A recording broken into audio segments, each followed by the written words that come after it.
Hello, everyone, and welcome to this FIP webinar on pharmacist-led mental health care during the COVID-19 pandemic and beyond, collaborating through the pandemic, working and learning together. Next slide, please. My name is Dr. Sarira Eldon, and I will be your moderator for this session. I am a lecturer at the School of Pharmacy at the University of Sydney, and I'm a registered pharmacist in Australia and a master mental health first aid instructor. Next slide, please. With the upcoming World Mental Health Day on Sunday, the 10th of October, 2021, it gives me great pleasure to be here for this session, which will showcase and highlight some of the roles that pharmacists can play in this area. We have a fantastic range of panelists from all over the world, from Australia, Kenya, Canada.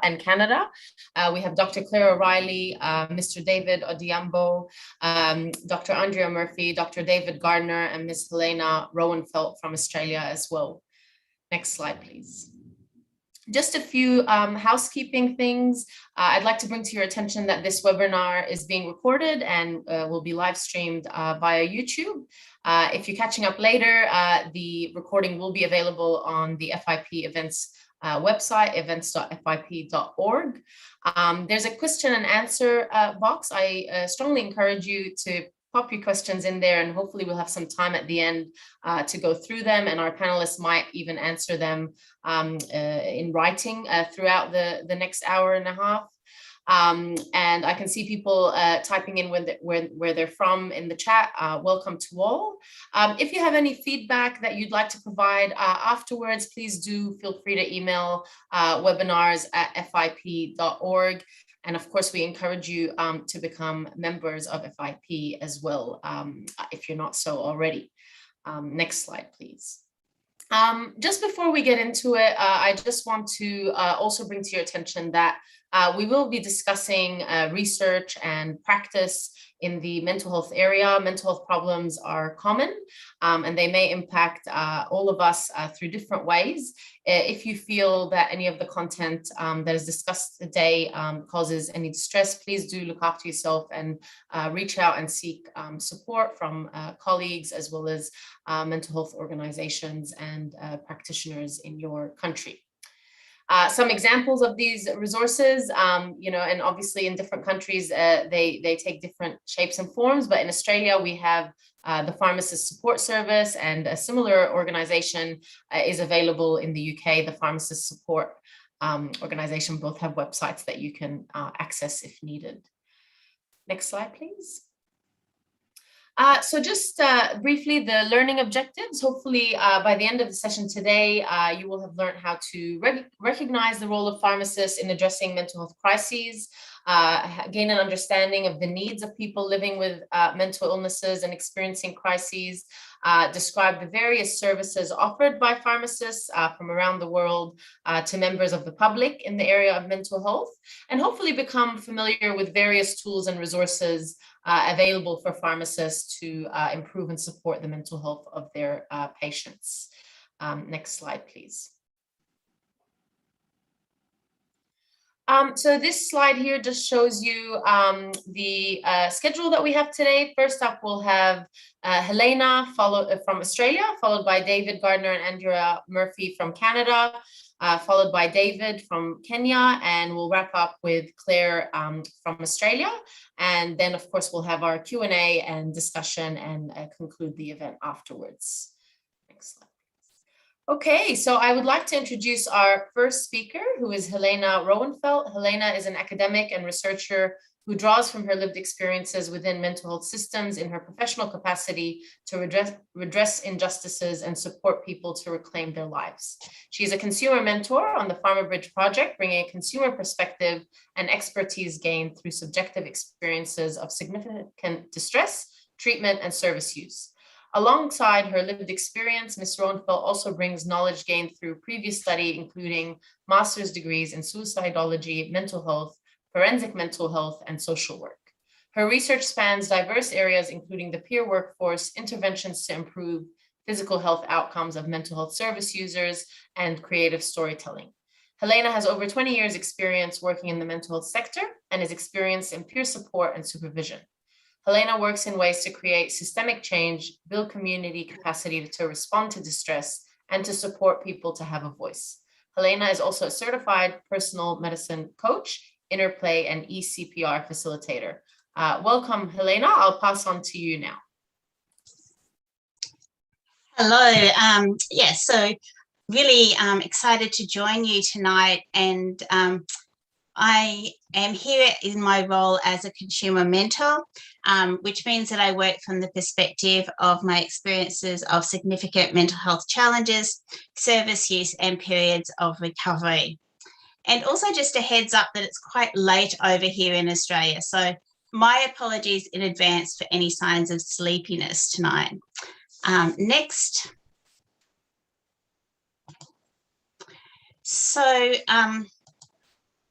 before we start, I'd like to acknowledge the traditional custodians of the lands on which we're respectively meeting. And in my case, I'm on Quandamooka country here in Redlands in Queensland, Australia. And I'd like to pay my very sincere respects to elders, past, present, and emerging. And I'd also like to acknowledge all First Nations people in attendance today. Next. So firstly, I thought I'd start with briefly outlining what we mean by lived experience, and also what we mean when we say lived experience perspective. So people who have first-hand experiences of mental health challenges and service use are referred to as people with lived experience or mental health consumers. But lived experience perspective is something more. It's a unique lens that is developed through both individual and collective expertise. In mental health, it's a way to critically assess problems and potential solutions based on experiential knowledge and expertise. People with lived experience are a vital part of the equation. Expertise gained through studies such as pharmacy provides one perspective. Understanding firsthand the impact and practicalities of receiving services, using medication, and the impact and benefits of mental health treatment is an equally important perspective. Next slide, please. So I've been fortunate to work in a consumer mentor role on a number of projects alongside pharmacy, looking at potential ways to better support consumers who are experiencing mental health challenges and who are taking psychotropic medications. And this is a unique role in mental health pharmacy research. However, more broadly in mental health, lived experience roles are rapidly increasing. More and more lived experience roles are recognised as contributing to better outcomes for people accessing services and for realising reform priorities, including developing more recovery-oriented and person-directed services. And I'll briefly touch on these later. Next slide. So I should also acknowledge that sometimes there's an uneasy alliance with lived experience in pharmacy. So mental health consumers may have had bad experiences of medications. I myself have had some terrible experiences with medications, including incontinence, ocular gyrate crisis, massive weight gain, restlessness, and lactating, just to name a few. But I've also had positive experiences. And I've talked to consumers who found medication really helpful. I think it's important to remember that experiences of medication are mixed, and particularly experiences of forced medication can make people feel like it's a violation of our human rights, and inadequate information that's provided reflects a lack of care. The consumer movement in mental health has fought for human rights and autonomy. This is why shared and supported decision-making is so highly valued by consumers. We want our experiences and concerns to be heard, and we want choice. It's also important to consider how language is used. and to use person-first phrasing, such as person with a diagnosis of borderline personality disorder or person experiencing depression, rather than that person is bipolar or a bipolar patient. A pharmacist described the significance of seeing the person behind the script, the full person, the mother, wife, grandfather, son, with all their hopes, dreams, and fears. People may also have their own way of understanding their experience rather than diagnosis. And respecting that we all seek to find meaning through our experience and want to find what works for us in supporting our well-being. And medication is one part of what people might use to find a way through their experiences of distress. Next slide, please. I went to the streets and I asked consumers what they wanted. So I spoke with consumers through my networks about their experiences and what they wanted from pharmacy. So consumers talked about appreciating pharmacists remembering their name, asking about their partners, asking about their kids, family members, checking what pronouns to use, not overreacting if they hadn't taken their medication, not judging if they were on opioid replacement therapy. And mostly we want pharmacy staff and a pharmacist who listens. One consumer said, if we're going to come off medication, share information about risks. And if we're going to do it anyway, tell us how to do this safely. Advocacy from pharmacists was highly valued, as noted in comments such as, the pharmacist noticed and rang my doctor. They advocated for me to be on less medication. They noticed the drowsiness. They noticed side effects or that I wasn't doing too well. They were aware and let me know about interactions. And this was particularly important with natural herbal medications. And 2 consumers passionately said that the pharmacist saved my life. Next slide, please. And this is also reflected in the literature. Community pharmacies can be viewed as safe healthcare spaces to seek advice on mental health and well-being. Pharmacists involved in this study supporting consumers who had experiences of depression and anxiety got a reputation for mental health friendly spaces. But mostly it wasn't rocket science. It was the little things, using the person's name, letting go of judgment, providing advice when asked, and treating people with dignity. Next slide, please. Consumers also identify the need for information from community pharmacy, and this was one of the most common unmet needs that consumers had. They wanted easy to understand, relevant medication information with clear medication labeling, and the different pharmaceutical and brand names could be really confusing. Information about possible side effects is scary, and taking the time to ask someone about side effects and then to listen to what consumers' concerns are was really valued. A human connection can make a huge difference rather than it coming across as just a tick box or mechanical response. I think one of the things that COVID-19 has shown us is that there's a need more and more for community-based support. Pharmacy is already in the community, and it's well placed to be an additional resource for mental health consumers and families. Many community pharmacies, particularly in remote areas, are a vital point of connection, but there's still an opportunity to optimise this care that's provided to mental health consumers and carers.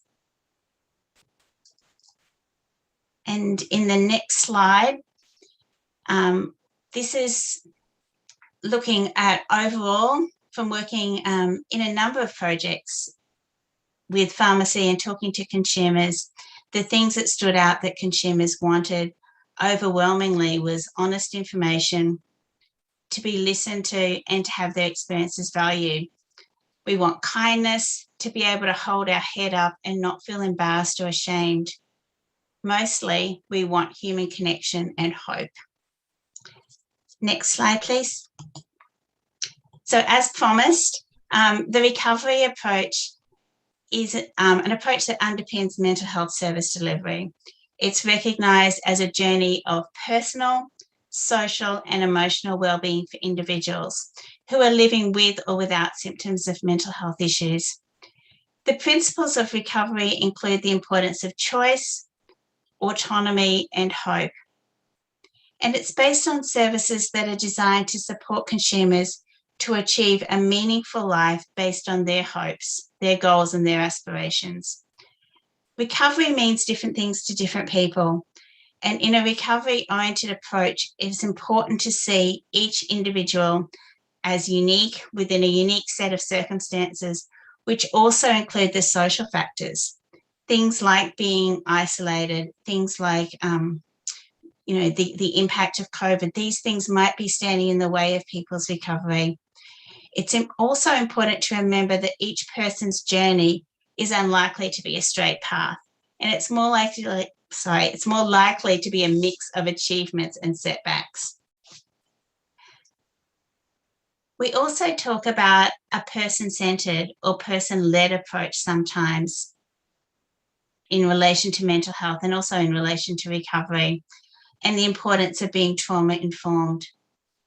Basically, these ways of working believe that people are inherently capable, that they will overcome their experience, and that their experience may be a response to trauma. Next slide, please. One of the most persistent barriers to recovery is stigma. This includes self-stigma, public stigma, and structural stigma. The way that stigma is often visible is in discrimination towards people with mental illness. This may include being bullied in the workplace, being excluded and rejected, being disbelieved and not trusted. Sometimes discriminatory behaviour and attitudes are based on stereotypes and myths about people with mental illness. One example is that people with mental illness are violent. Yet statistically, people with mental illness are more likely to be victims of violence than perpetrators. And sadly, again, self-stigma and internalized shame are common, and they're linked to feelings of hopelessness, isolation, reluctance to ask for help or get treatment, and crippling self-doubt. Treating people as people, like you would your aunt, sister, father, or as part of our shared humanity, is like a gentle breeze that soothes and heals in ways that you may never see, and yet makes a vast influence on our recovery. Next slide, please.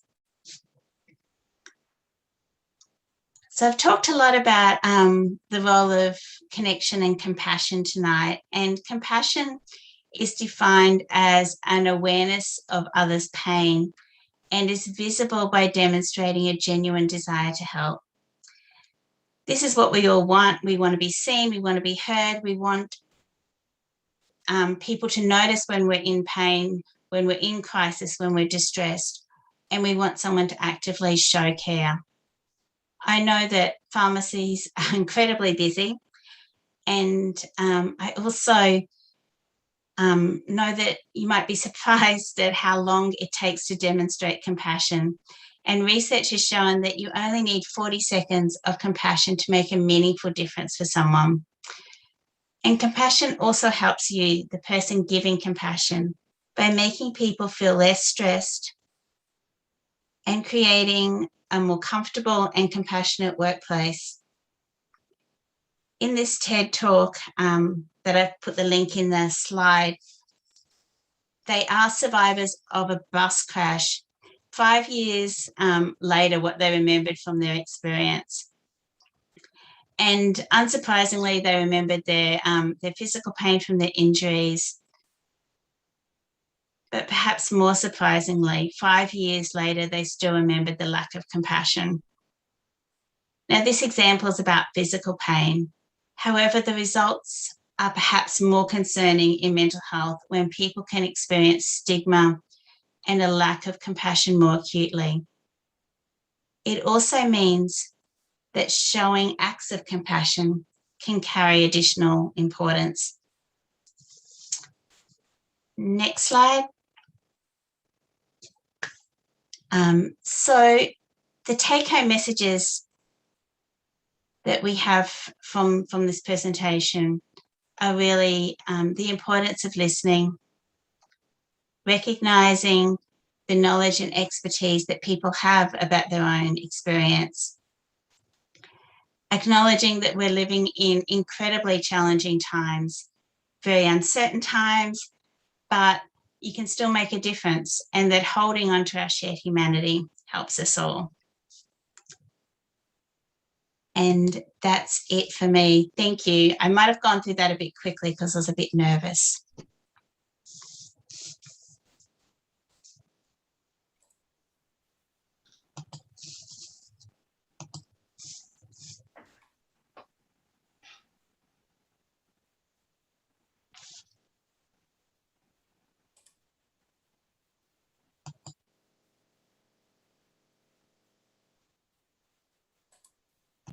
Thank you, Helena, for that inspirational presentation.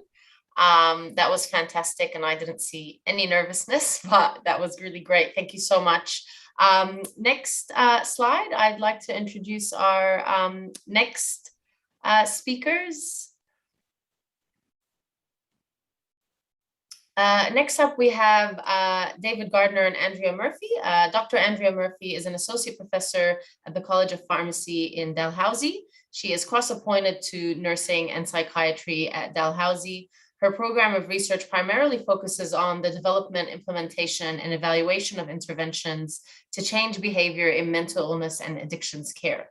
She uses both quantitative and qualitative approaches to intervention design, implementation, and evaluation. We also have Dr. David Gardner, who is a professor with the Department of Psychiatry, Dalhousie University, Halifax, Nova Scotia, Canada. And together with Dr. Andrea Murphy, he led the development, implementation, and evaluation of the Bloom program in Nova Scotia, Canada, which is now a permanent government-funded program across the province.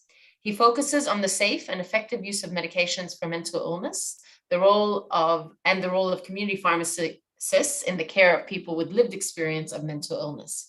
He has over 100 peer-reviewed publications and is recognized for his teaching excellence and community advocacy. In 2012, he was selected as Canada's Pharmacist of the Year, and in 2017 was selected as one of Canada's 150 difference makers in the CAMH Leading Canadians for Mental Health campaign. A big welcome to David and Andrea. I will pass on to you now. Good morning, everyone. Thanks so much, Sarira. I'm just going to quickly bring up the screen that I want to share with everybody. It looks like that one, and share my sound. Hopefully I've got the right choices there. Looks like I do.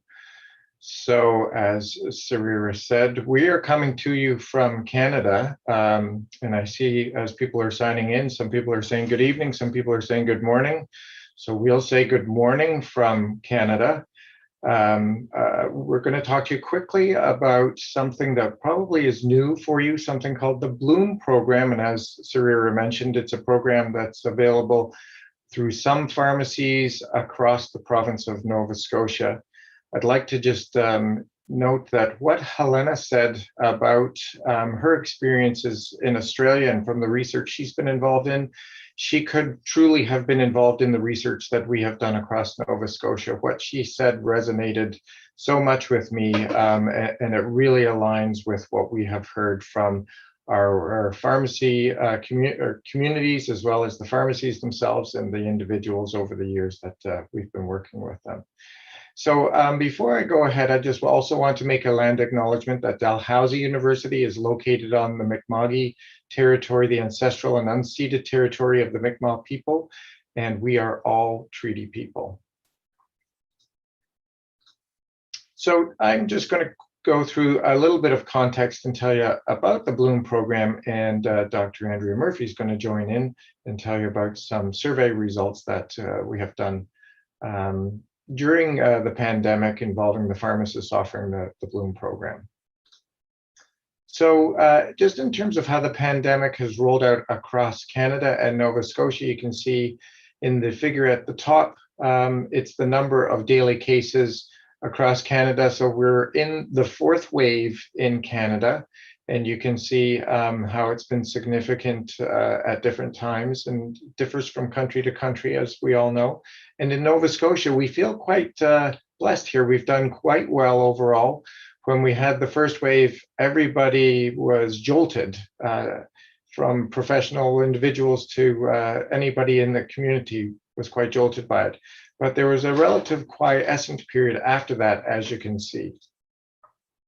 So where are we? We are a province that is connected to the rest of Canada, but very much surrounded by water, very much surrounded by the North Atlantic, where there's a population across Nova Scotia of about 1 million people, almost 1 million people, and we have 315 community pharmacies spread across the province itself.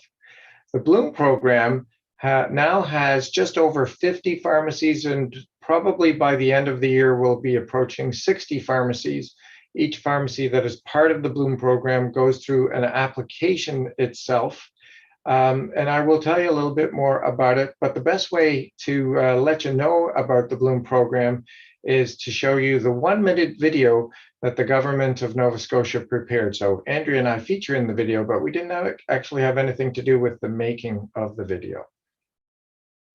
People will see their pharmacist 10 times more often than they'll see their primary care provider. But not everybody realizes what the pharmacist can do for them. So the Bloom program is an initiative by pharmacists To help with mental illness and addiction in our communities in Nova Scotia. Many people will avoid seeking care for mental health problems. And you want to have somebody that you can go to and get questions addressed as quickly as possible. We're able to really sit In a private space and discuss different issues. to identify what your health needs are, what your medication issues are. Medications are a critical part to recovery. But half of the things pharmacists are doing are not directly related to medication management. The biggest thing is support. Community pharmacists are there to listen. I feel great about the program. I do too. Yeah. People come back saying, I'm so glad I have my pharmacist there. It's more than meds. It's people, not pills. I'm Andrea Murphy. And I'm David Gardner. We're trying to help people get access to the mental health care that they need. People will see their So the Bloom program sort of has been in the making for a long time. We didn't know it was in the making, but prior to our pilot project in 2014, we had done a number of different projects. So this just gives you a quick overview of the history of the Bloom program itself. Patients were enrolled in the Bloom program starting in the latter part of 2014 when it was a project, a pilot project. And as Sarira said in the introduction, it has been transformed into a permanent program, a paid program or a reimbursed program that pharmacies can offer. And the targets of the program themselves are for people who do live with mental illness and substance use related issues itself. Some people liken it to a chronic disease management program. It does have some unique features. There's capitation funding associated with this program. When people enroll in the program, it's usually for 6 months as a default, so it has longitudinal patient follow-up. It's really taking care of the whole person. It's not taking care of a specific component of their mental illness or mental illness in general, but it's the whole person. And what qualifies them for it is that they do have a mental illness that they identify. So each pharmacy who joins into the Bloom program has to go through what we do consider to be quite a rigorous application process. There are several components to the process itself. There is synchronous training, and then there is the application itself. And an important part of the application is for the pharmacy team, and the lead from that pharmacy, the Bloom program lead, connects with their local professionals as well as support organizations and societies that are within their community, and really get to know what is available and what is not available in their local communities themselves. Each program needs to indicate to the public that it is an official Bloom program. So here in Melissa's pharmacy, she's showing off her poster that indicates that it is a Bloom program itself. As I mentioned, the patient eligibility is that there is a self-identified diagnosis that really fits along with the DSM-5 criteria. And so on the left, you can see some relatively well-known diagnoses for which pharmacotherapy can often be a cornerstone of people's return to wellness. And on the right side is the other component of patient eligibility. They need to have something that's within the scope of the pharmacist in terms of a medication-related issue. Most people who come into the Bloom program are choosing to come into the program for improvement in their symptoms and their day-to-day functioning by changes in their medications themselves and asking advice from the pharmacist, but also management of adverse effects, as well as inappropriate polytherapy, medication withdrawal, stopping benzodiazepines or SSRIs or that kind of thing. And some people come in to get help with adherence as well. So when we did the pilot project, we had over 200 people enrolled, and this is a quick summary of who enrolled in terms of the self-declared diagnoses. So this is not an unusual range of diagnoses for most community pharmacies around here, and I would expect elsewhere in the world you would see individuals coming to pharmacies for their pharmacotherapy with this range of both mental illness as well as physical health problems. When somebody is enrolled in the program, they officially enroll, they sign on a document that indicates that they have enrolled, and then they come back for an initial assessment. And that initial assessment sets up when they'll be seen maybe in the future, if it'll be by dropping in as most people do in pharmacies, or if it'll be by appointment or a combination of those things. People need to be seen several times, at least once a month, but it's usually several times more than once a month, at least initially, to help address their identified health-related issues and medication-related issues. And after 6 months, the expectation is that those issues are no longer issues and that the individual will be discharged. So when we looked at the data from the pilot project, almost 80% of the health and medication-related issues were either resolved or improved. A smaller number were unchanged, and 2 which represented 1.6%, were worse. So what do the pharmacists do in the Bloom program? We did another analysis on that. The vast majority of activities are medication management related activities, and that would not come as a surprise. But what did, I think, come as a surprise to the government funders is that we showed them just how much pharmacists are doing beyond medication management, when it comes to collaboration with other healthcare providers, particularly prescribers, as well as education for family members and patients, providing social support and navigation of the mental health and other components of the healthcare system, and supporting them in self-care, self-guided directions and so forth. This is sort of a plot indicating the density and the duration of visits. So you can see that the initial visits early in the program, days in the program on the x-axis, is highly dense, if you will, so meaning a lot of visits. And as you move up on the y-axis, it's the duration of the visits. And there tends to be a bit of a drop-off over time, such that the follow-up visits, the median time for the follow-up visits was about 15 minutes.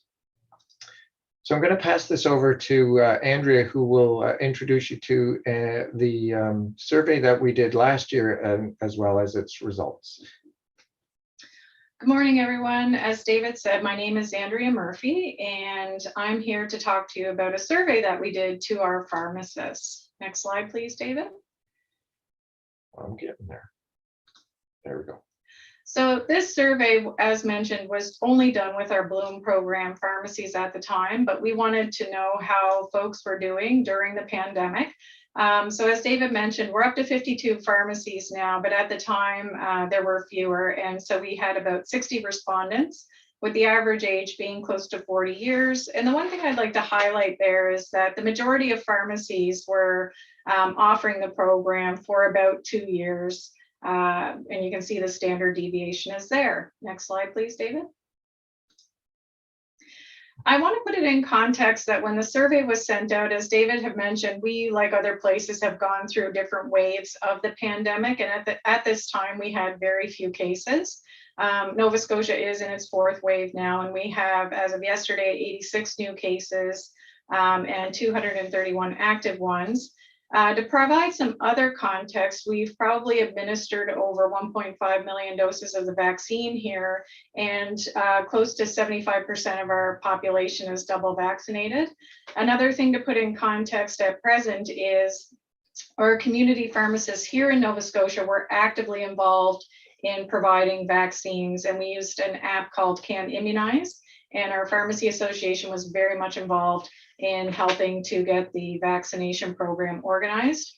We've had excellent leadership from our politicians who've worked with our Chief Public Officer of Health, and there were a lot of important things that they did working together to get messaging out to the public, that the importance of vaccines.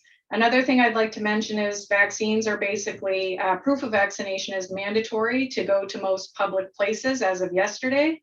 And members of the public have to show it for entering places such as restaurants, gyms, bars, etc. Next slide, please, David. So one of the things that we found out when we asked the pharmacists, and I apologize that this is busy, but some of the struggles and challenges that they had, and also some of the things that were of benefit.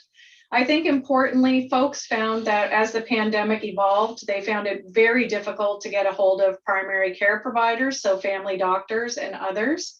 They found it very challenging to access mental health service providers. So when the initial wave of the pandemic hit, a lot of health services were shut down in order to protect our hospitals and the clinicians within them. But what happened was, since our pharmacies are in the community, they actually remained open, and we're trying to help people navigate and triage.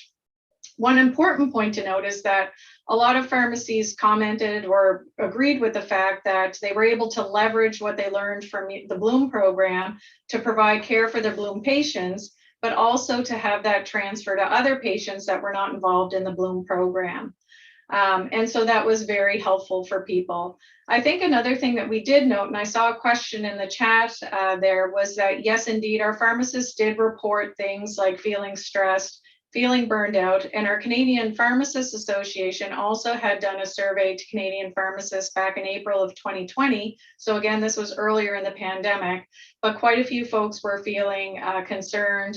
I think close to 75% were also experiencing harassment from the public at that time. And so I think there was a significant amount of pharmacists also concerned for their personal safety.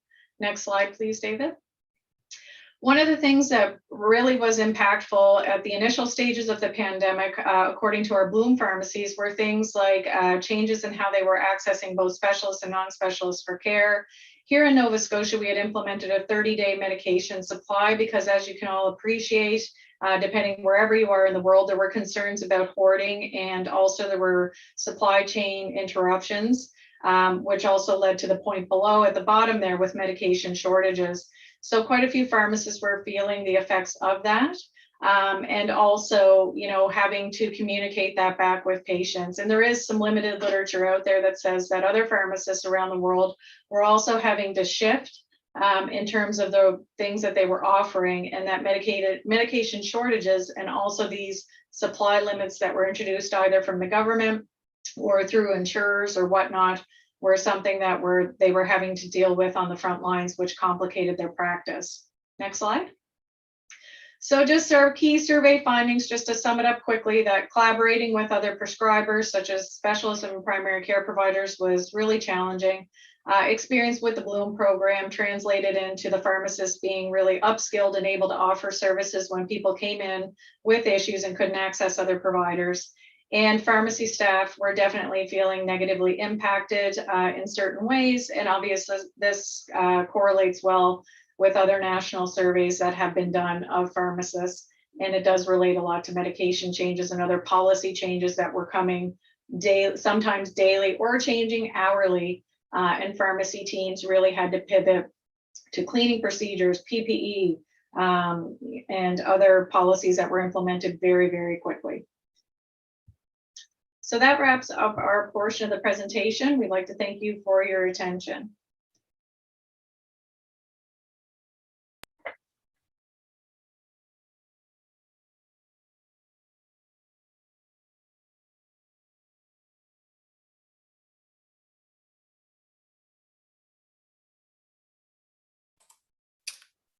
Thank you, David and Andrea, for a great presentation and for taking us through the Bloom program.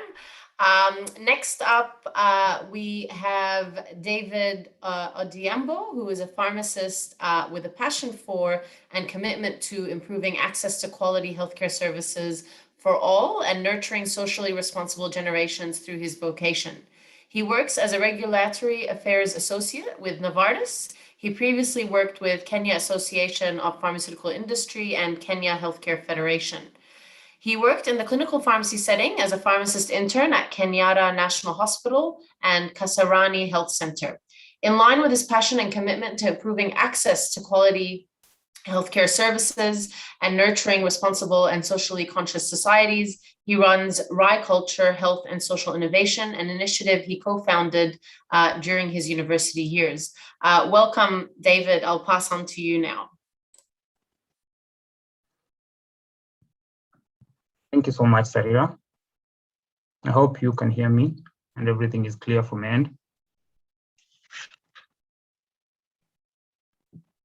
Perfect. So just confirm that you can hear.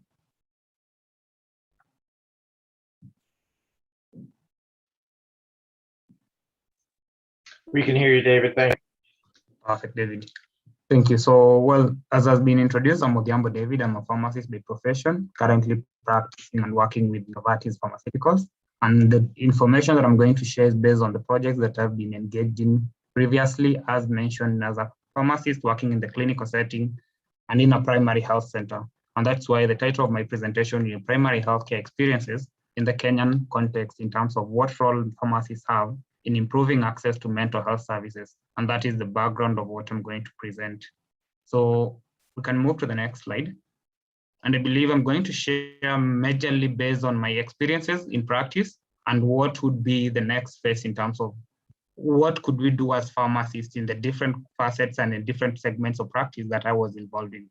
So as from the basic component of what we understand is mental health is a state of well-being of which every individual realizes his or her potential, can cope with normal stresses of life, can work productively and fruitfully, and is able to contribute to his or her community. So that is a definition from the WHO.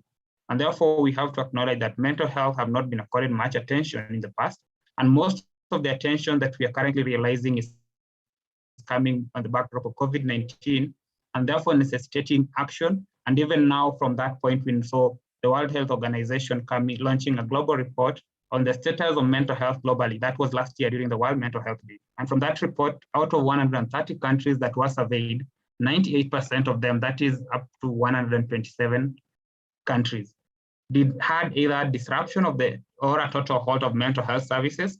And this is considering even these services were not established as much in these countries. And then subsequently, we all acknowledge that there's a shortfall in specialists or mental health practitioners in the different countries. If I would use the Kenyan context, we have 560 psychologists and psychiatrists who are registered as per the Kenya Psychiatrists Association. So this already is making it clear to us that there are shortages of human workforce.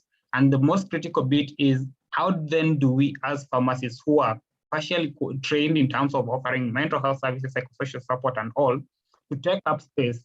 And that would be key in terms of ensuring that people have access to the services. Next slide. So based on that, then some of the questions that I kept asking myself was, as pharmacists, what could we be doing? And then we all acknowledge that the role of a pharmacist has been moving from the product-oriented care to patient-centered practices. And on this account, then we need to look at it in terms of which spaces do we practice in the clinical or the community settings. We all acknowledge that the first line of contact with the healthcare system in most of our communities are pharmacists. When somebody falls ill and feels unwell a little bit, the first place they go to will be the community pharmacy next door, pharmacy store. And in that case, then the pharmacy who is at that particular station or pharmacy is the first person who is going to be able to offer them the support they need at that particular point in time.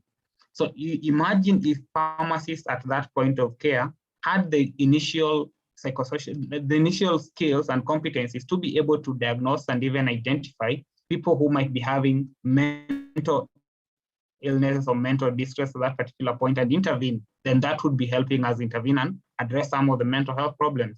When we move to the clinical hospital settings, at the last point of contact with most healthcare systems, as the standard is, at the point of medicine dispensing, a patient will go through all the process, and before leaving the facility, they have to take their medication, their prescription has to be filled, and that person at that last point of contact is a pharmacist. And if that pharmacist is able to even bring the medication counseling, the prescription being dispensed and all, they get to engage the patient further. They're able to identify probably mental health challenges that might have been found. And other than that, even medication-related distress that might be experienced by patients. So therefore, putting pharmacists at a critical interface that they need to intervene, and not only intervene for that particular moment of practice, but to serve the patient that they are dealing with.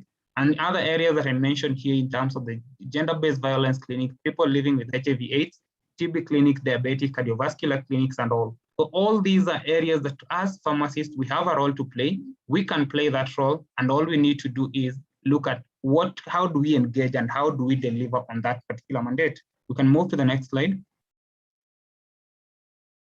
So in the next place, I'm looking at it in terms of what is our role in gender-based violence clinics.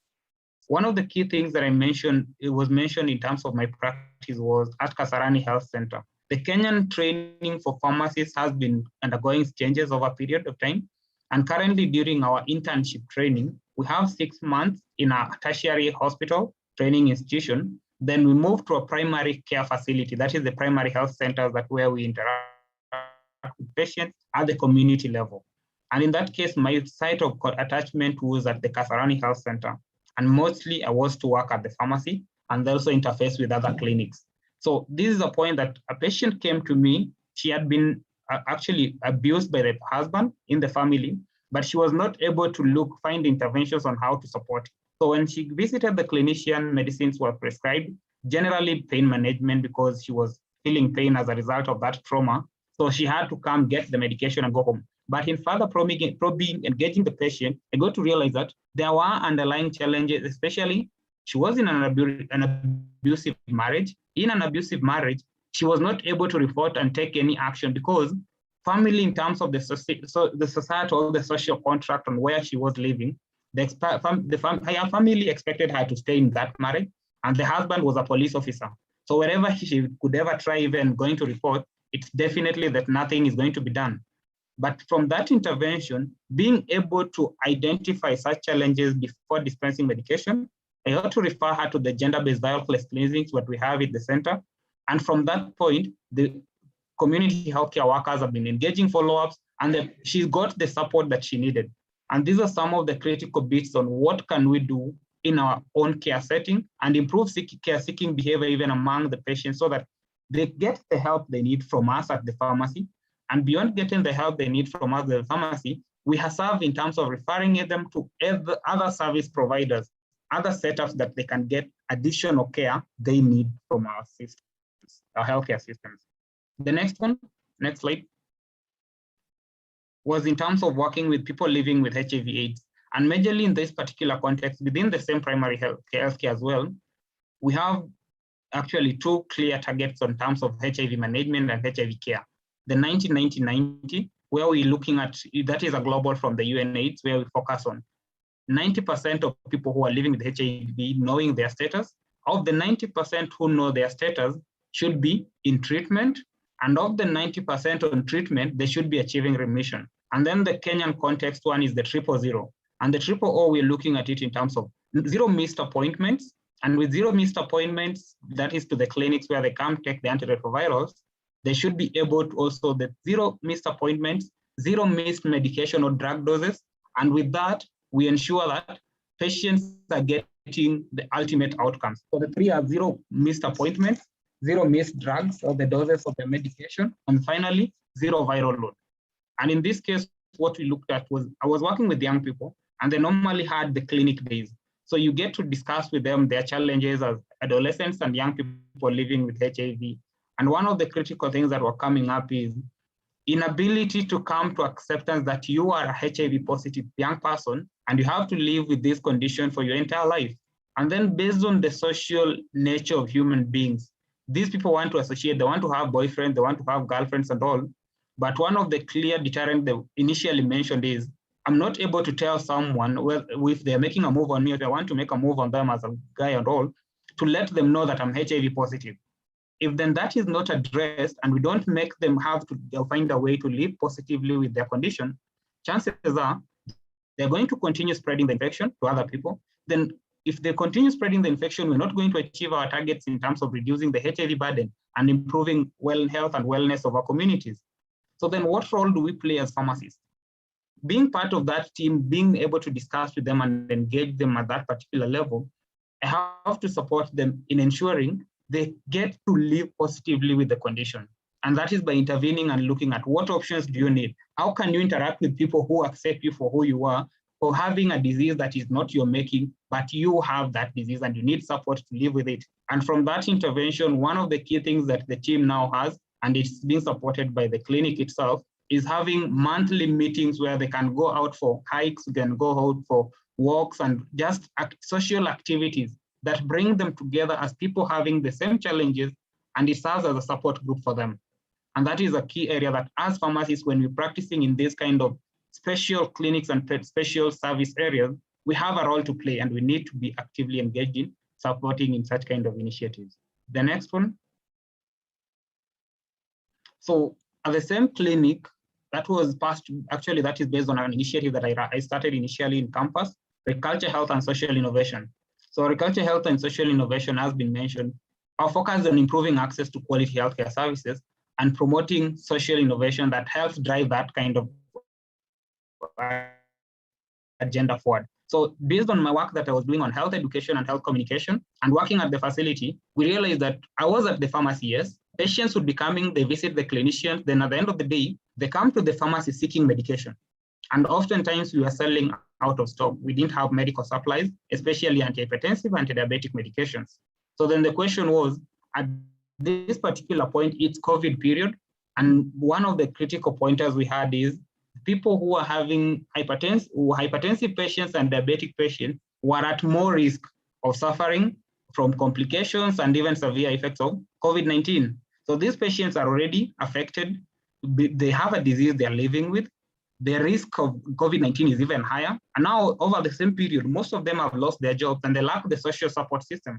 How do we intervene as a hospital setting? Because this is where they always come. On a monthly basis, I'm sure they'll be coming. So with the clinician in charge, the clinical officer in charge, we established a program that is the NCD's Clinic Kasarani Patient Support Group and registered, engaged with the Medical Supplies Agency, MEDS in Kenya.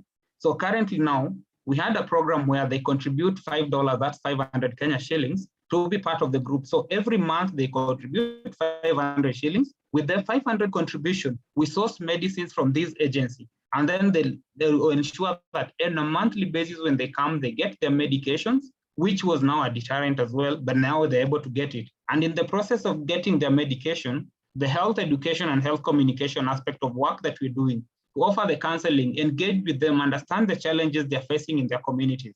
Those are kind of activities that now we are assured they have their access to medicines on a monthly basis, provided they pay.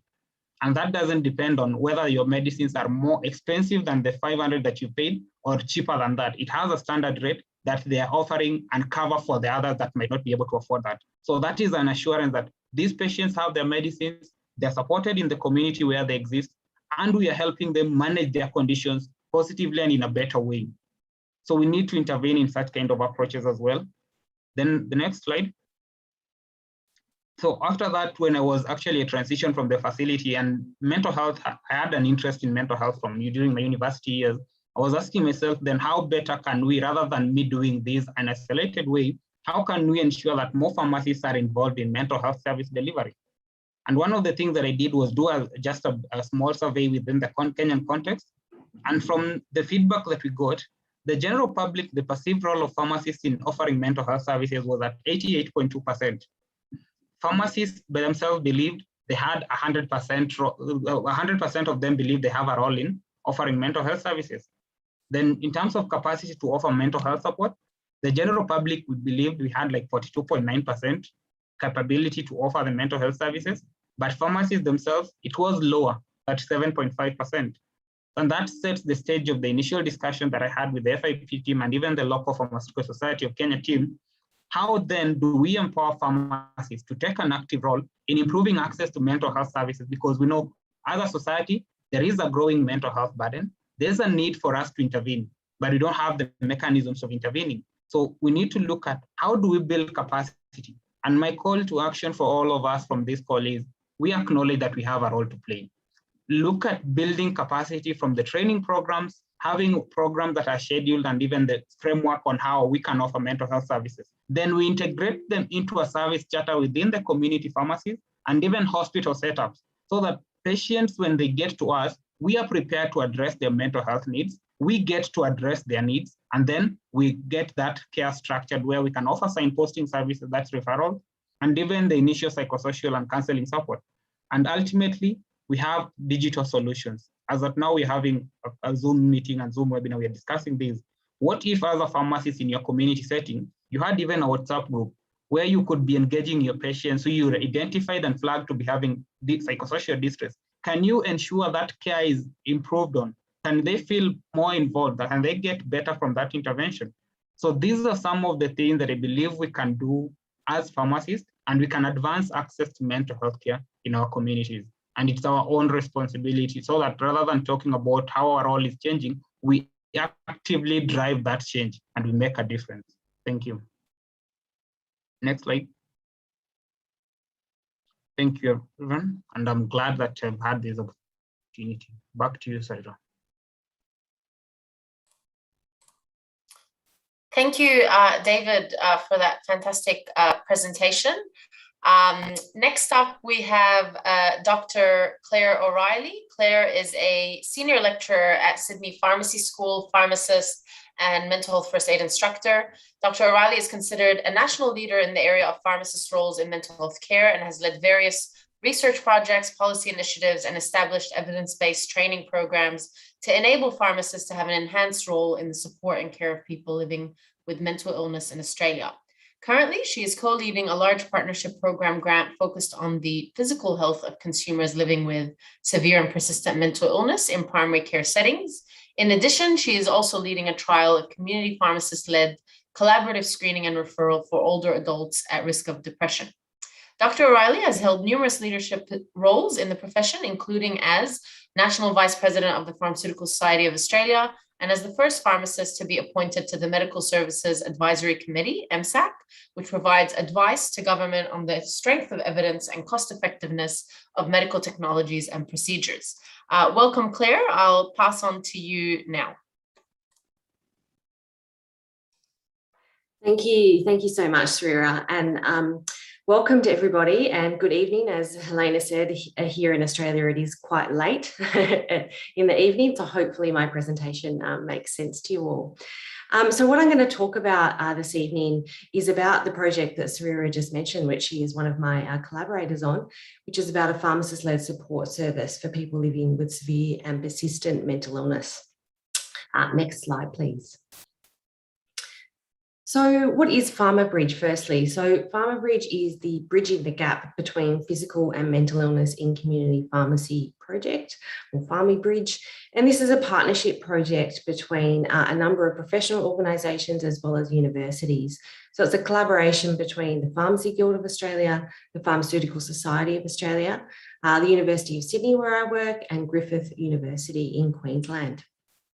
It's a randomised controlled trial of a community pharmacist support service, as I mentioned, and it's funded by the Australian Government Department of Health through the 6th Community Pharmacy Agreement. Next slide, thanks. So why Pharma Bridge? Well, we've heard a number of things on tonight's webinar already, which lead us as to why we want to involve pharmacists in a service such as Pharma Bridge. So we know that pharmacists are accessible health professionals. They're well positioned to improve mental health and physical health care and resolve medication-related problems collaboratively with other healthcare professionals. And this Pharma Bridge has really been building on other previous work that has been done here in Australia, but also a lot really of David and Andrea's Bloom program. And we've been fortunate to collaborate with them over a number of years and learn from their fantastic experiences with establishing the Bloom program over there in Canada. So really what we're hoping with Pharma Bridge is to empower pharmacists to better support consumers who live with severe and persistent mental illness. Next slide, please. So firstly, I want to talk about why we've chosen severe and persistent mental illness in this RCT, and what we mean by that. So when we talk about severe or persistent mental illness, we refer to anything that is ongoing, has continuous impact on someone's life, on a daily kind of impact. This could be illnesses such as schizophrenia, bipolar disorder. It could be severe persistent depression. It could be a range of things. We haven't limited to that, but rather something that is ongoing and persistent mental illness. But particularly why we're focusing on this is that we know that there is big disparities in health outcomes for people who do live with severe and persistent mental illness. We know that they die 15 to 20 years younger than the rest of the population, and that is separate to the added reason of deaths by suicide. We know that there is a lot of physical healthcare issues that they have disproportionate amounts from. So we know that people will die more likely from cardiovascular disease, respiratory disease, they're more likely to smoke. We know they generally will have poorer physical healthcare and poorer access to healthcare. We also know that adherence to antipsychotic agents is often linked with relapse. And we know that there's ongoing impacts of negative symptoms of illnesses such as schizophrenia, which can have an ongoing impact on people. High rates of polypharmacy are really common. And as Helena flagged earlier, unfortunately, there's often high rates of stigma and discrimination in this population as well. So very much an area that we wanted to focus on for this trial. Next slide. And so recently, our PhD student, Ricky Ying, who in collaboration with our broader team from Sydney and Griffith University, conducted a systematic review looking at pharmacist-led interventions for people living with severe and persistent mental illness. And Ricky identified 37 studies, predominantly from North America or Asia, but most of these studies were actually in hospital settings. So only 2 studies identified in this systematic review were actually in community pharmacy. And so there's a big gap there in the literature, firstly, in community pharmacy studies here. What Ricky found was that multifaceted interventions were very common. So interventions that had lots of different components, particularly around education, around medicines, patient counselling were most common.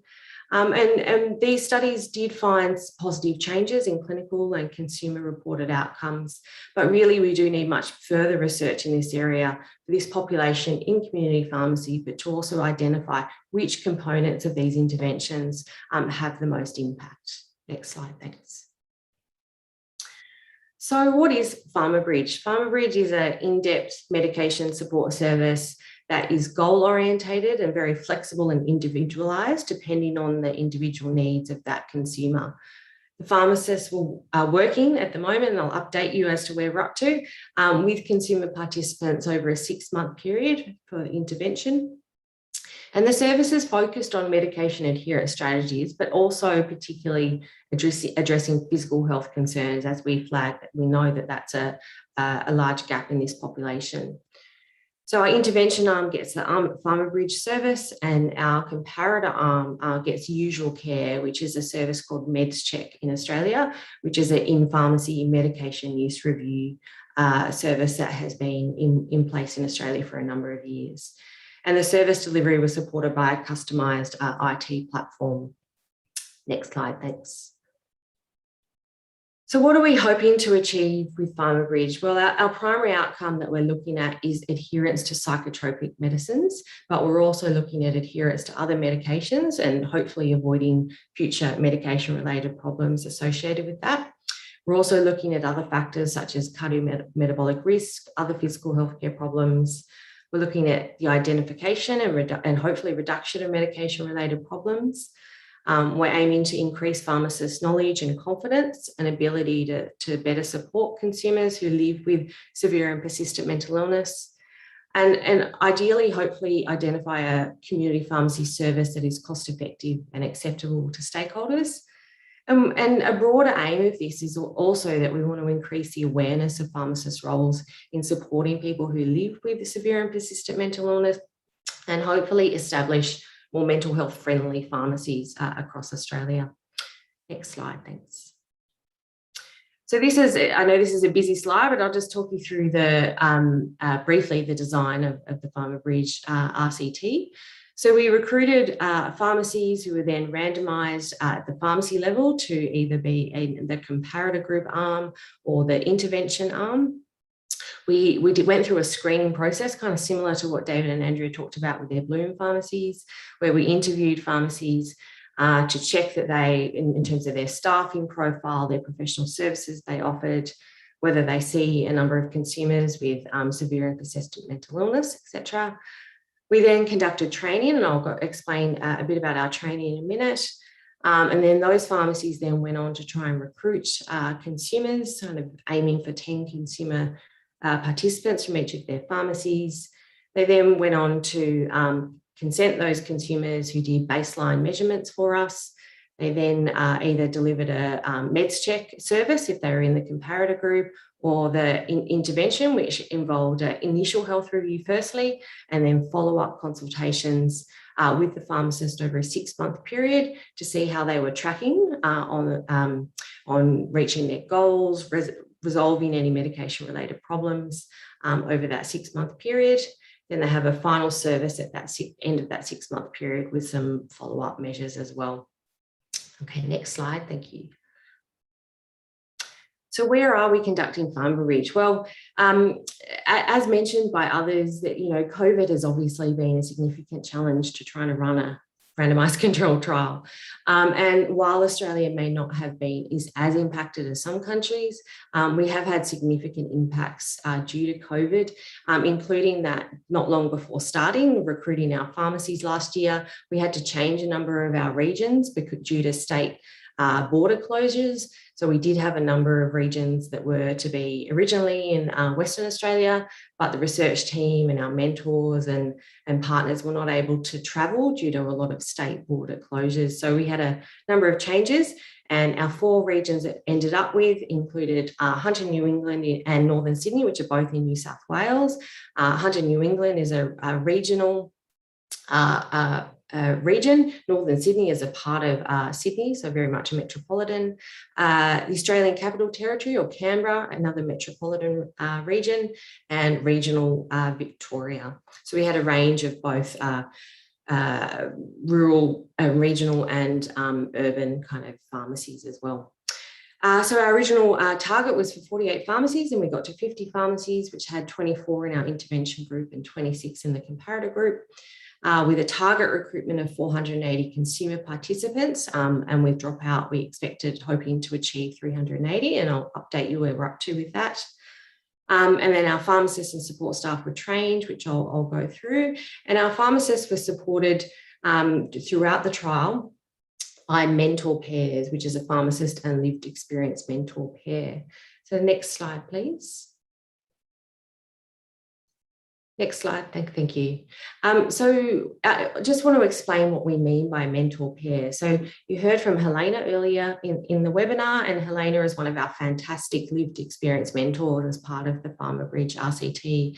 So the mentors support the pharmacists in the intervention group, and they are paired up. So we have a pair for each region, which includes a registered pharmacist who has experience in community pharmacy, and a consumer educator or person with lived experience of mental illness, such as Helena. And so our mentors share different but very complementary perspectives and experiences to support their pharmacists. And our consumer mentors are really able to provide that lived experience and understanding, as Helena articulated, about medication use, about barriers and challenges, affecting physical health, what it's like to experience some of these side effects or discrimination in accessing services. And so at the same time, the consumer mentors demonstrate hope and encouragement to our pharmacists to really kind of see and hear that story behind the script, as Helena articulated so well. And they work together really nicely with our pharmacists, who would be, familiar with the ongoing challenges of what it might be like day to day in a community pharmacy, and might be more experienced with the pharmacology of the medicines, but paired together with a consumer mentor really help to support our pharmacists. Next slide, thanks. So this is just, again, a busy slide, apologies, but just a really quick overview about our training. So obviously COVID, again, made things pretty challenging, but we really decided that we wanted to insist on having face-to-face training for our pharmacies before undertaking this project. And we were very lucky with a number of delays and changes to locations and venues. We were able to do this starting in September last year in 2020, and with the last region trained in February this year. So our comparator group, well, all pharmacies firstly received mental health first aid training, which is a really important skill for our pharmacists and pharmacy staff who were able to come along to that in both arms of the study. And then our comparator group just received a shorter session on how to recruit consumers and details of the study. However, our intervention group pharmacists received an additional day of training, which had a number of modules around physical healthcare issues in severe and persistent mental illness, complex kind of issues around psychotropic medicines, but also really focusing on evidence-based strategies to address adherence and communication, motivational interviewing, and goal setting. And they were facilitated by our mentor peers in each of the regions. Next slide, thanks. So if we look at our eligibility criteria for our pharmacies, firstly, they obviously had to be located in our trial regions and had to have a number of quality care kind of checks. They had to have an appropriate kind of clientele of people with severe and persistent mental illness. So if they were very regional or remote pharmacy, were they likely to be able to recruit enough consumer participants? They needed to already be providing the usual care meds check service in their pharmacy, have a private consultation room to be able to conduct the service. And we wanted to see some evidence that they had some established relationships with mental health services in their area as well. So for consumer eligibility, the consumers needed to be taking either an antipsychotic or a mood stabilizer medicine for at least 6 months for a severe or persistent mental illness. In addition, they also needed to have a medication-related problem or a physical healthcare-related problem that was kind of unresolved. Living in the community setting, they had to be aged over 16 and be able to consent to participate, consent for us to access their data, and also consent that we're able to contact some members of their team of health professionals that look after them. Next slide, thanks.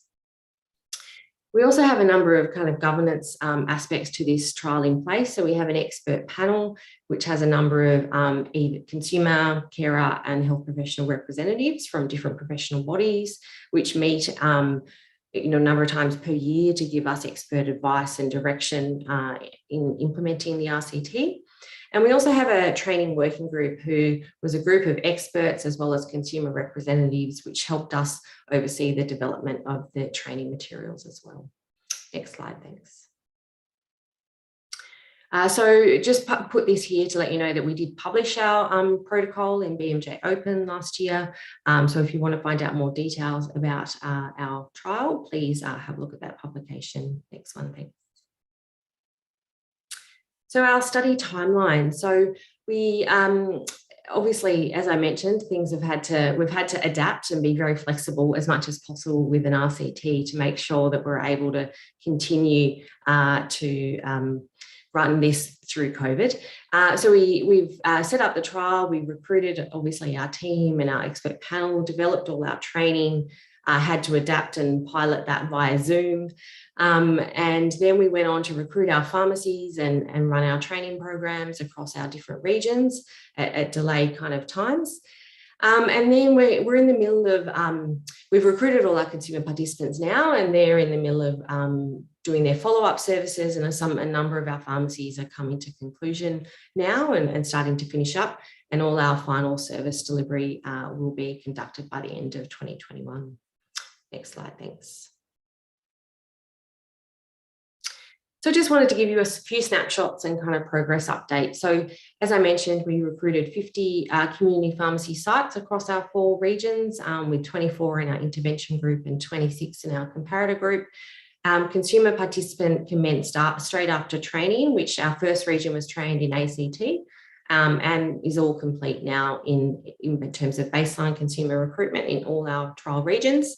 So our numbers are 181 consumer participants in our intervention group and 170 consumer participants in our comparator group. So not quite the number we were hoping, but considering COVID and the challenges our pharmacies have faced, like very similar to what Andrea flagged in what's going on in Nova Scotia, a lot of our pharmacies have been in lockdown, such as we are currently kind of in lockdown here in Sydney and have been for going on 3 and a bit months now.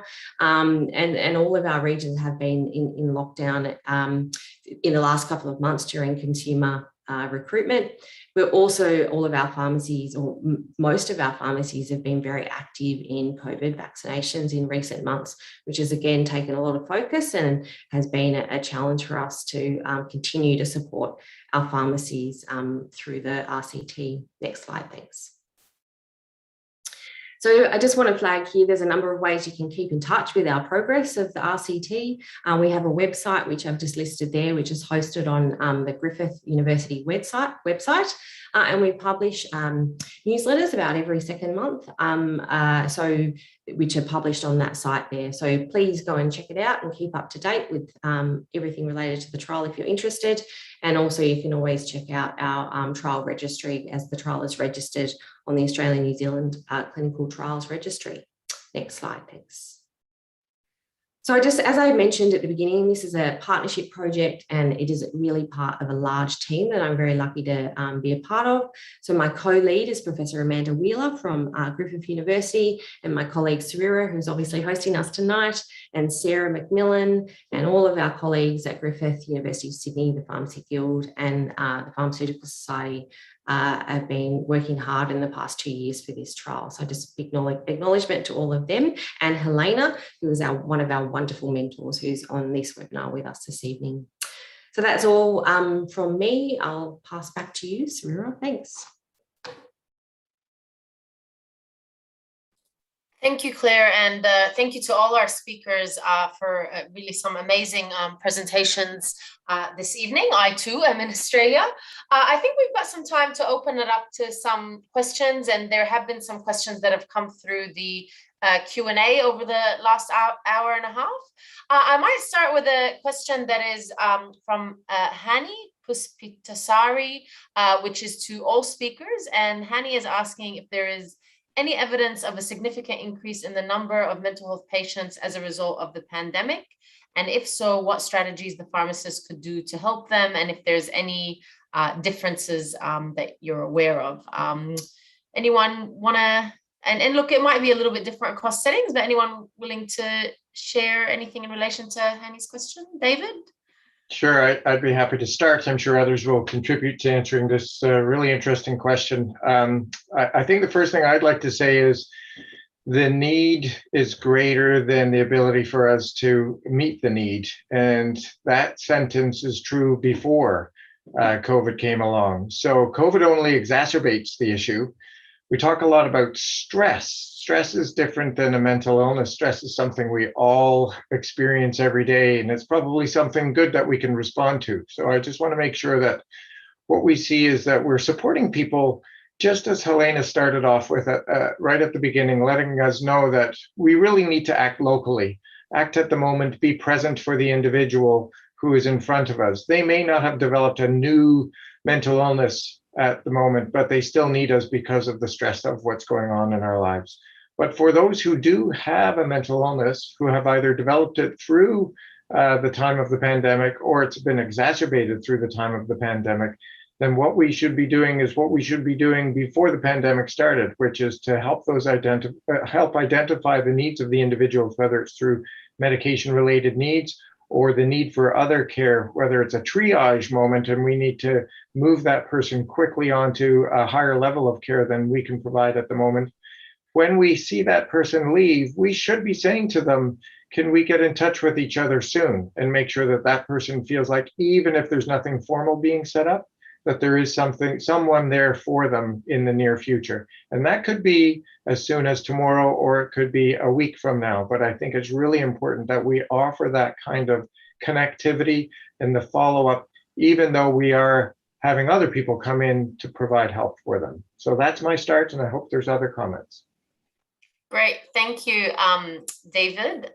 Claire, I see you've unmuted. Did you want to add to that? Yeah. I just add to the fact that I guess the need for mental health support at the moment, as David has flagged, is more than ever. And I think it's one of the reasons, I guess, why we wanted to persist with our Pharma Bridge RCT, given that we know that people living with severe and persistent mental illness are more isolated than ever, in lockdown, not seeing anybody. A lot of healthcare professionals, reverted to telehealth or shut kind of their doors and things, but the pharmacists were always there on the front line, there to support everybody. And so I just agree that I think it's now more than ever that our support is needed. Thank you, Claire. David, did you want to add to that? Yes, thank you. I think just as I've mentioned, the aspect is one of the things that we have to acknowledge. The need has been there. It's been exacerbated, as David has mentioned as well. But the key point that we need to do is we need to be conscious of the fact that there is a need. Because if you're waiting for someone to come to us at the pharmacies where we're operating to tell you that I have a mental distress, I have a stressing factor that I need to, maybe not. But they'll come with actually the common classic of physical symptoms that you're having. I'm feeling exhausted, I'm not doing well. So we have to be conscious to the fact that these people need help, and there are other contributing factors that we need to be responding to. So once we acknowledge that particular bit, then we are able to support them, and we have to acknowledge that at this particular moment, there are more stressors that we've ever been having in our lives. So we need to be conscious and support them in their life journey in terms of getting better help. Thank you. Thank you, David. I guess, Helena, do you have anything to share in terms of, from a consumer perspective in light of the pandemic and now, long lockdowns and all of that? Yeah, I think first off, I think it's complex. It's really complex, and vulnerability and mental health is really complex as well. So I think everyone's struggling with increased anxiety and increased stress, as David was saying, around what's happening now and increased uncertainty. So it's really hard sometimes to, tease out what is like a normal response to what's happening and what could be something more significant. And for people who have existing mental health diagnoses, like there's a lot of social factors that are happening that that need addressing as well, as like not having access to services, not being able to have access to medication when they need to. For people with eating disorders, having the stress of not being able to get the food that they need and not being able to access their usual support. So I think there's lots of social factors that we could step in and maybe ask about and provide additional support, as well as medication related support.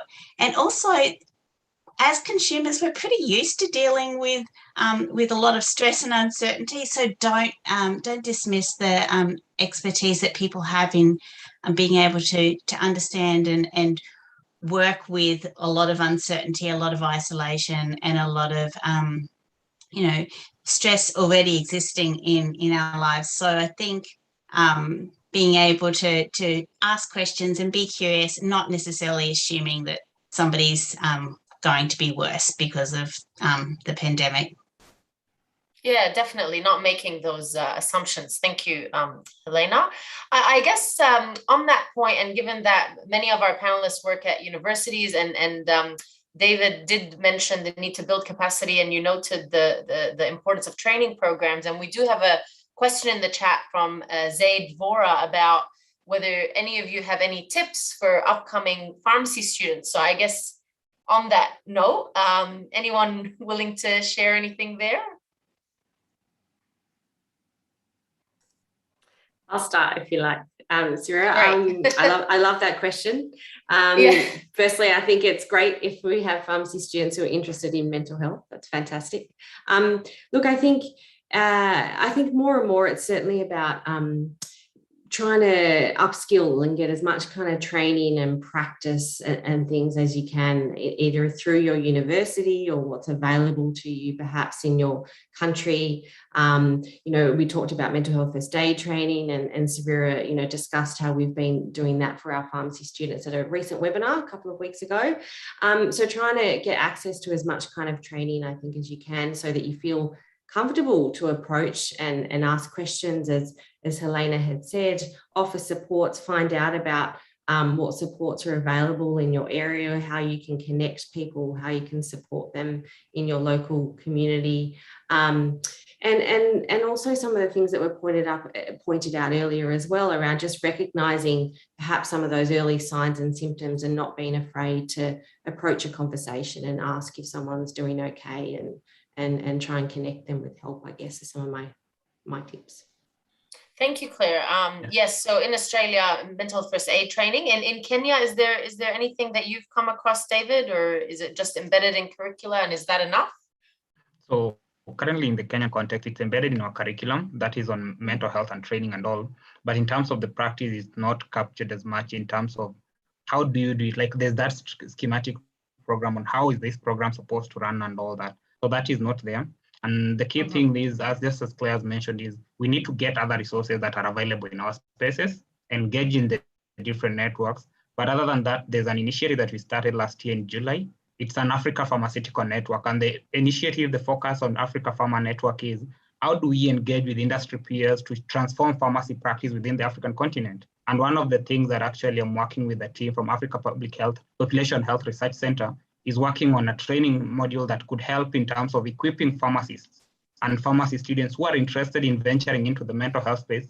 There are those who are in the advocacy space, yes, but in terms of practice, can we train pharmacists? And that is under a program termed the Community Pharmacy Partnership, where we're looking at the same kind of concept of what I heard David talking about, or the Bloom program, in terms of would we equip community pharmacies to put in place mental health support programs. And these mental health support programs would be able to offer the initial identification of trigger factors and all the contributing factors, offer the psychosocial support, and then if there's need, then we establish a referral system where we can upgrade in terms of how do we access the higher levels of care for people who need these services.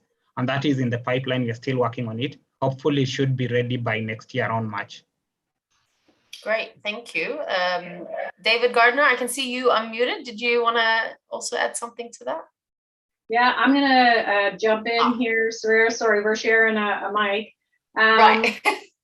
One thing I would say for students is, and it goes back to some things that Helena and Claire both said, it's with respect to talking to as many patients as possible and recognizing patients as the experts of their own conditions and their own lived experience. And I think that sometimes when pharmacy students are kind of in that novice area and they're trying to build their skills, and you always feel the need to demonstrate and show what you know, it's okay to sit back and listen. And I think that's an important thing that we have to recognize also when we're working with our learners, that listening is sometimes more important than talking. And I think also talk to your preceptors. So students are working with pharmacists that have often years and years of experience in how to handle different situations. And I think another last point I'll make about what you can do as a student, and something that I don't do a very good job at, but it's self-reflecting and maybe engaging in some sort of reflective practice around journaling, because sometimes you'll encounter a situation as a student and it really impacts you personally, and you're not sure, maybe it's because a family member has the same experience, or you yourself may also live with the condition. So it's important to recognize or ask about or get advice on and talk to others about how they might deal with those types of experiences, and managing self as well as considering what the patient perspective is. So that's a few tidbits I would add. Thank you, Andrea. And that is something that students and young pharmacists and even more experienced pharmacists can engage with in reflection, and whether that's through journaling or however they may like to, try that out. Definitely a great tip there. I'm just conscious of the time. However, I think there's just one last kind of group of questions, and I know that David Gardner did answer in the Q&A around screening tools, but there's been a few questions that have come through about that, and I thought we would just end on that note about screening tools and quick screeners, 1 or 2 question screens, and perhaps hearing about any of your experiences through some of these projects, and I guess to wrap up, what your advice is in that area.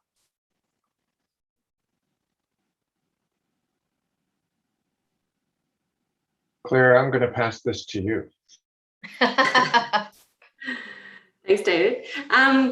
Yeah, look, screening well, we could talk a whole nother webinar possibly about screening. I guess it's a tricky kind of topic. Look, it is something that we're certainly quite interested in around depression screening, but it's tricky. You know, we've done some research around what is the most appropriate tool to use kind of in primary care, and Sarah's worked on a review with this with us. And certainly there's a number of tools such as the primary, PHQ-9, Primary Healthcare Questionnaire 9, or there's a 2-item version of that, which is a very brief one that you could use in practice. We're also currently running a trial looking at screening older adults who might be at risk of depression, given that they often have chronic illnesses coming to the pharmacy quite a lot, and often the physical healthcare might be taking over or be the focus, and sometimes depression can go undetected. In that trial, we're using the geriatric depression scale, sorry, it's late in the evening, GDS-15, which is a validated kind of tool that you can use in practice. So there are a number of tools, some shorter and longer, that are available. I think it's also not just the tool though, it's certainly about, recognizing who might be at risk and having an opportunistic conversation about using a screening tool rather than just screening mass groups of people that might be coming into a pharmacy. So I think it's recognizing those, introducing that into a conversation, but it's then also about what you do with that result. And if there is, some concern there, we're not trained to diagnose that in any way, but it's some red flags that someone might be at risk of depression or anxiety or another mental illness, and it's making sure that we are then connecting them with appropriate healthcare, appropriate follow-up for a proper assessment or diagnosis after that. So it's a complex area, but certainly one I think we need to explore more. Great, thank you, Claire. I think we might wrap up here. I know that there was still a few perhaps lingering questions and questions that might come to our attendees later. Please do reach out to our panelists if something does come to mind. I would like to thank all of our panelists, Claire, David, Andrea, and Helena, for a fantastic session. And I can see the comments coming through the chat. I think our audience agrees. And thank you to our audience who did put up some questions and allowed for such an engaging discussion. We hope to see you at future webinars. But otherwise, thank you. And please do check out the events.fyp.org website to check out what's coming up next. But it was a pleasure to moderate this webinar, and we hope to see you at the next one. Thank you all very much. Thanks very much. Thank you. Nice to see you all. Thanks, FYP. Thank you. Thanks. Good night. Thank you, everyone.